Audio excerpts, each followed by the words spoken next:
Sasa mimi nataka nikusanue kidogo. Hivi unajua kwamba kwa sheria ya Tanzania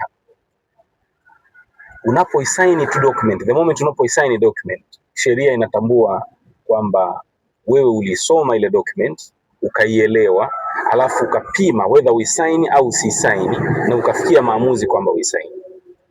Yaani unaposaini tu ile document, hata kama hujaisoma, sheria ya Tanzania inakupresume wewe, yani inakuchukulia wewe kama vile ulisoma hiyo document, ukaielewa kilichoandikwa humo, alafu ukapima kama usaini au usisaini, yani ukubaliana nacho au usikubaliana nacho, alafu wewe ukasaini.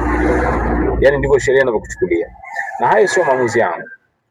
Kwenye kesi ya rufaa namba 1425 ya mwaka 2024, kesi ya Abbas Awais Omar dhidi ya Dezo Contractors Company Limited, mahakama ya rufaa ya Tanzania ambayo ni mahakama ya juu kabisa Tanzania ilifikia uamuzi kwamba a person who signs a document is presumed to have read it, understood it, and weighed whether to sign or not to sign, and came into conclusion to sign that document. Hiyo ndio sheria ya Tanzania, na ndio uzuri wa sheria, kwa sababu sheria isingekuwa hivyo, maana yake kila mtu angekuwa na sign, whether ni makubaliano au ni kitu fulani, alafu baadaye anakuja kusema kwamba mimi sikukielewa kile ambacho nilikisaini, au mimi nilisaini tu bila kusoma.